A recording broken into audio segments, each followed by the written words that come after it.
नमस्कार दोस्तों, आज की हमारी कहानी आपको अच्छी लगे तो प्लीज़ मेरे चैनल को सब्सक्राइब करें और वीडियो को लाइक करें। मम्मी शालू के पापा का फ़ोन आया था। उसकी मम्मी की तबीयत अचानक ख़राब हो गई है। हॉस्पिटल लेकर गए हैं तो मैं और शालू निकल रहे हैं। शालू तैयार हो रही है। तब तक दीदी आप केवल रोटियां सेक दीजिए। उसने सुबह से कुछ नहीं खाया है, थोड़ा खा लेगी तो सही रहेगा। अपनी माँ के कमरे में आकर राहुल ने बहन लीला से कहा, अरे बेटा, हॉस्पिटल लेकर गए हैं ना तो ठीक हो जाएंगी। तुम लोगों को जाने की क्या ज़रूरत है। और वैसे भी तुझे तो पता है उसकी मम्मी की तबीयत तो अब ख़राब हुई है, लेकिन मेरे ऑपरेशन को भी ज़्यादा समय नहीं हुआ है। तो फिर वह चली जाएगी तो कौन संभालेगा। ऊपर से लीला भी आई हुई है। भाई उसके बिना यहाँ पर तो मैनेज नहीं हो पाएगा। इसीलिए फ़िलहाल रहने दो, इतनी भी ज़रूरत नहीं है जाने की।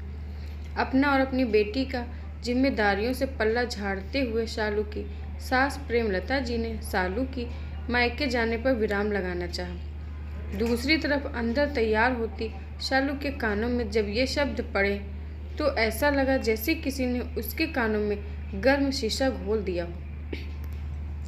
ऐसे कैसे हो सकता है? जब मेरी माँ अस्पताल में भर्ती है तब मुझे जाने से कोई कैसे रोक सकता है? कोई कैसे एक बीमार माँ से मिलने के लिए उसकी बेटी को रोक सकता है, वह भी केवल इसीलिए कि उसकी सास के ऑपरेशन को 20 दिन हुए हैं और ननद मायके में घूमने आई है। यह कैसा न्याय है? लेकिन नहीं, इस बार मुझे आवाज़ उठानी ही पड़ेगी, क्योंकि इस बार बात मेरी माँ की तबीयत की है। बस यही सोचकर वह भी अपनी सास के कमरे में आ गई, लेकिन वह कुछ कहती इससे पहले ही उनका बेटा उन्हें समझाने की कोशिश कर रहा था। माँ, यह कैसी बातें कर रही हो? शालू की माँ की तबीयत खराब है, वह हॉस्पिटल में है। क्या ऐसे में एक बेटी को अपने माँ से मिलने की इजाज़त भी नहीं है? तो फिर तुम्हारे ऑपरेशन के बाद दीदी क्यों आई हुई हैं? जब दीदी अपनी बीमार माँ से मिलने आ सकती हैं तो फिर शालू क्यों नहीं जा सकती?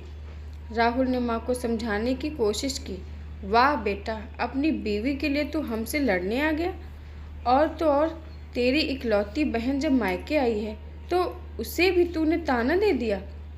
सही है बेटा, सही शिक्षा मिल रही है तुझे, सही पढ़ा रही है तेरी बीवी तुझे, प्रेमलता जी ने गुस्से में कहा।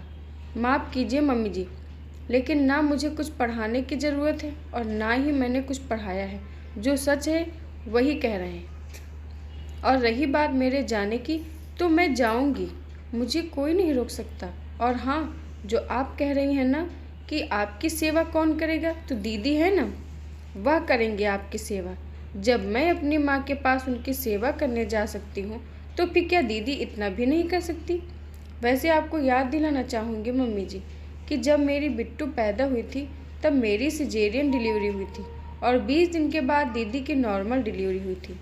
तब आप अपने ऑपरेशन वाली बहू को छोड़कर अपनी बेटी के पास उनकी सेवा के लिए चली गई थी, जबकि उनके ससुराल में उनकी सास ननद सब मौजूद हैं, भरा पूरा परिवार है। लेकिन आपको लग रहा था कि आपकी बेटी की सेवा अच्छे तरीके से नहीं होगी, इसलिए आप चली गई थी। तब तो आपने मेरे बारे में नहीं सोचा था। तब तो आप दीदी की सेवा करना चाहती थी। केवल 20 दिन हुए थे मुझे ऑपरेशन को और घर का पूरा काम कर रही थी। मैं बच्चे को भी संभालती थी। इतनी छोटी बच्चे को नहलाना, मालिश करवाना, उसके सारे काम करना, सब कुछ किया है मैंने। और जल्दी जल्दी सारा काम करने की वजह से मेरे शरीर को कितना नुकसान हुआ है यह मैं ही जानती हूँ। लेकिन इन सब बातों से आपको कोई फ़र्क नहीं पड़ता है। तो फिर जब मेरी बारी आई है तो आप क्यों पीछे हट रही हैं? और वैसे भी आप दीदी की सेवा करने गई थी ना, तो अब दीदी ही आपकी सेवा करेंगी। यह क्या बात हुई भला भाभी? मैंने थोड़ी ना कहा था माँ को कि आओ आकर मेरी सेवा करो। और वैसे भी कौन सा वह मेरी सेवा कर भी रही थी? भरा पूरा ससुराल है मेरा, उन्होंने क्या किया था तो मैं भी क्यों करूँ?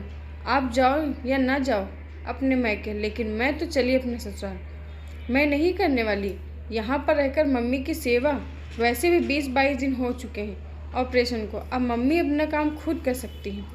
बाकी काम के लिए माला आंटी है ना, थोड़े ज़्यादा पैसे दे दीजिए उनको तो खाना भी बना देंगे मम्मी और भाई के लिए।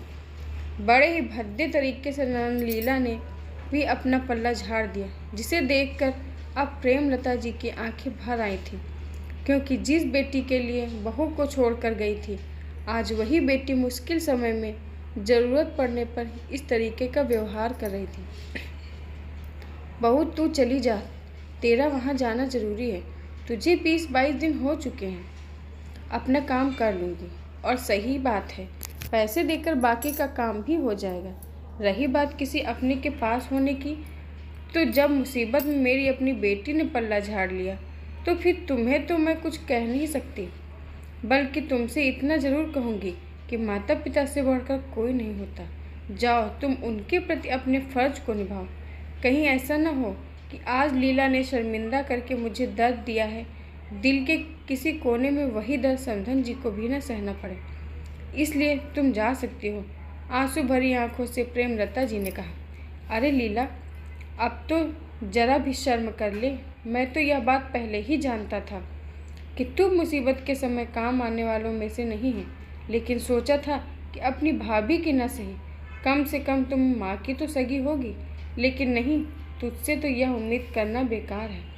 मैं जा रहा हूँ शालू को लेकर, और जाते जाते माला आंटी को कह देंगे, वह एक्स्ट्रा पैसे लेकर सारा काम कर देंगे, और कल सुबह की तेरी भी टिकट बनवा दूंगा। इतना सुनने पर भी तुमको जरा भी शर्म नहीं आई। वह अपने फैसले पर अड़ी रही। लेकिन दूसरी तरफ शालू एक बार फिर से अपने दोनों परिवारों के बारे में सोचने लगी। सुनिए, ऐसा करते हैं, दीदी की टिकट कल दोपहर की बनवा दीजिए, और आप सुबह तक मुझे छोड़कर वापस आ जाइएगा। अगर मेरी माँ को मेरी ज़रूरत है, तो यहाँ पर मम्मी जी को भी आपकी ज़रूरत है। इसीलिए बेहतर यही होगा कि हम दोनों ही अपने अपने फ़र्ज़ निभाएं, बाकी जिसकी जो मर्जी। इतना कहकर शालू और राहुल दोनों ही चल पड़े अपना अपना फ़र्ज़ पूरा करने। आशा करती हूँ दोस्तों, आज की हमारी कहानी आपको ज़रूर पसंद आई होगी। धन्यवाद।